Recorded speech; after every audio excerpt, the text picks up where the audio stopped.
Okay, I'm gonna let you ask the last question. Okay. How has your perspective on parenting evolved since becoming a parent? My perspective on parenting. I think I've always understood the responsibility about being a parent. I think the thing that has evolved is how do I carry out that responsibility. So I think probably like when we first became parents, I was more like my role is to be the firm, strict dad. That's my role, and mom's role is to be the sweet, gentle, right? Like, Mm-hmm. but I'm seeing that that's not the case. Okay, that there are times that I have to be sweet and gentle. There are times that you have to be firm, right? Mm-hmm. Like, and again, the whole theme of like being flexible. Like, Yeah. it's not a rigid thing. It's not just a one type. Like, this is the type of dad I am, and that's just what it is. Mm-hmm. 24/7. I have to go with the flow. I have to be able to, you know, be firm and be strict sometimes, but sometimes I have to be kind. I have to be gentle. I have to not sometimes be kind, guys, but you know what I mean? Like sometimes I have to take a different approach. It can't always be the same approach. Yeah. How has your perspective changed since being a parent? It's made me realize it's a lot harder than I thought. I mean, not that I was like, oh, being a mom is gonna be so easy, Yeah. but I have an idea of what I want to be like as a mom, but I'm realizing that to be that mom, Yeah. there needs to be like so much patience and so much grace, which I feel like I have a lot of. But like, again, to be the mom that I'm envisioning in my head, Yeah. there needs to be like so much patience.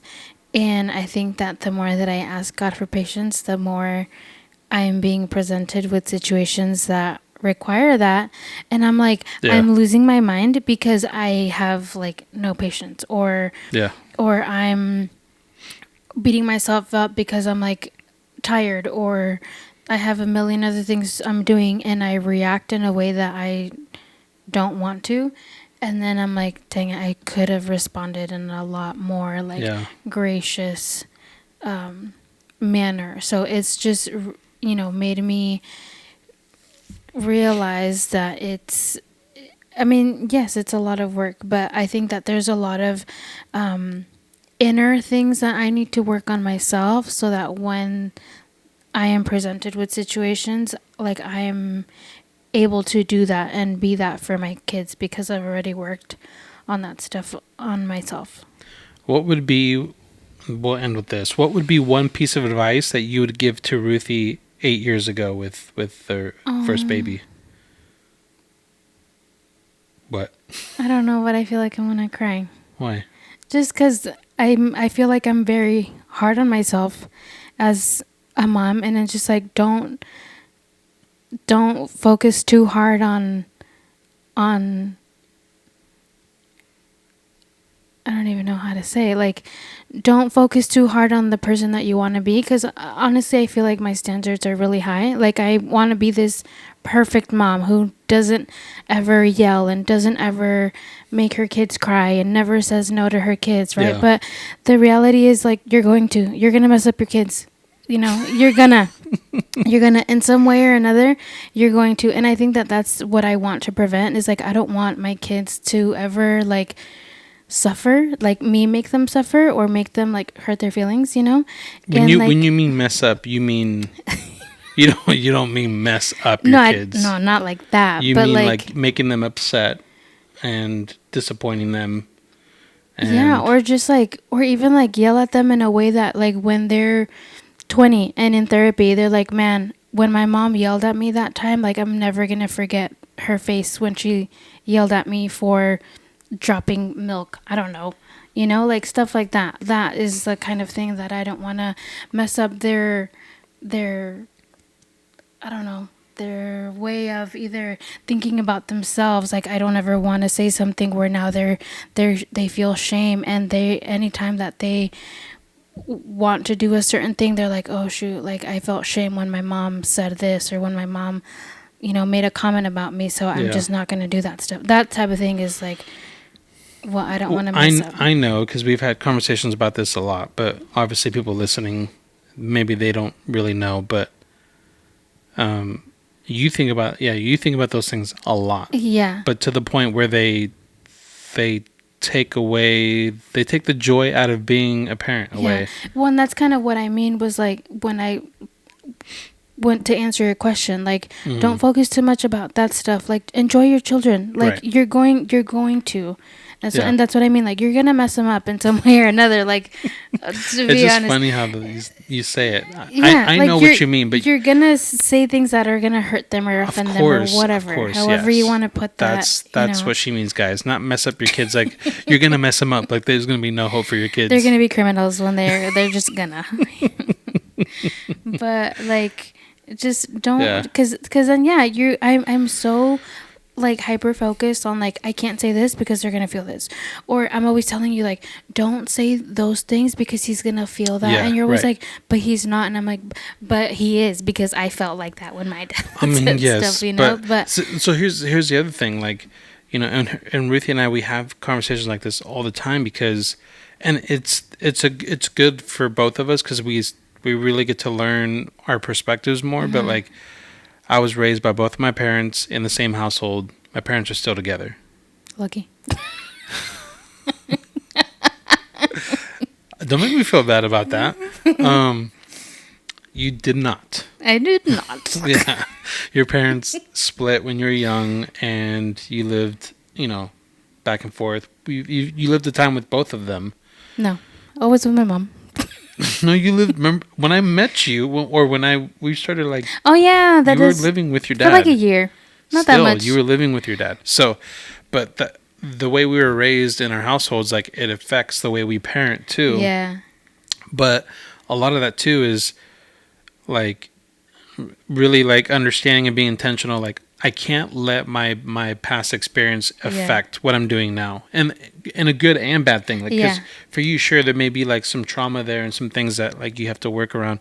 For me, it's like I can't just assume that because I come from a good home that if I just sit back and just let this thing happen, like it's just naturally going to happen. I can't assume that. I have to be active and participate, and like I said, be flexible in being a father, and not just being one thing, but trying to meet my kids where they're at and be a loving father. So for me, what I would tell myself 8 years ago, a young dad with their first child, is don't take yourself too seriously. Yeah, have fun. Yeah, have fun. That's what I would tell myself is have fun. And when your baby cries in a room full of other people and everyone looks at you, don't be embarrassed.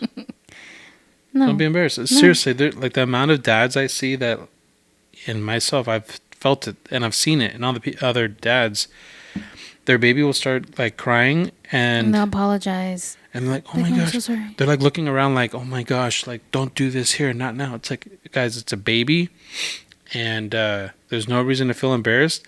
And if your baby loves you, you can know if your child is going to be like a prankster, because the only time your baby will cry in a room full of people is like when your wife has to go use a restroom.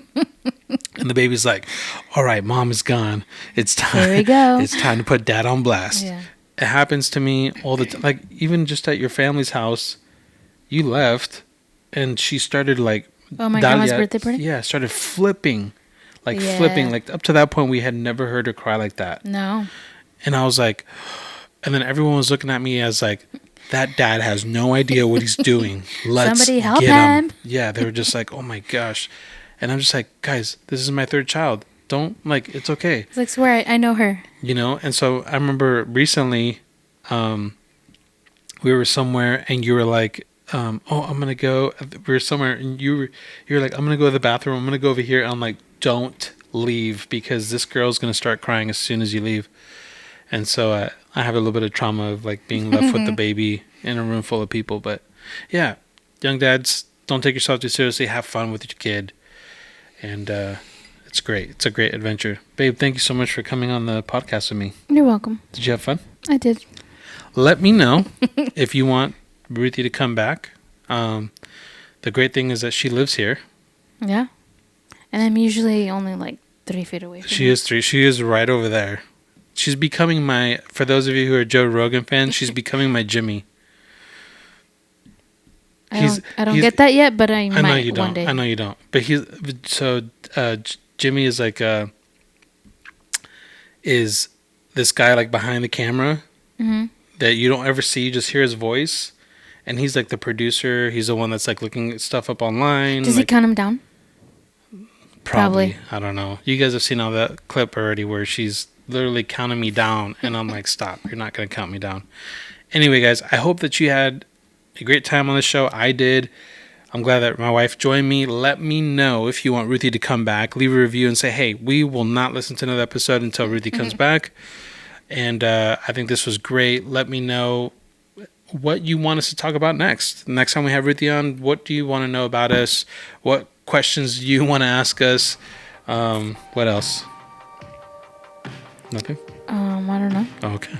All right, guys. Well, until next time, peace out. Bye.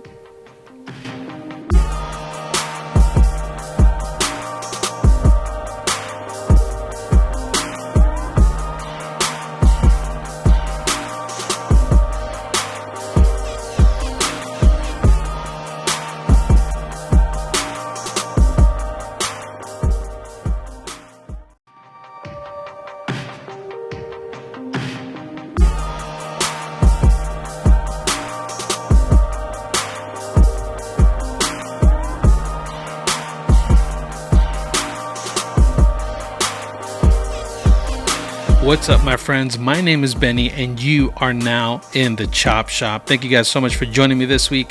And this week, I am not alone in the Chop Shop. As promised, I have invited my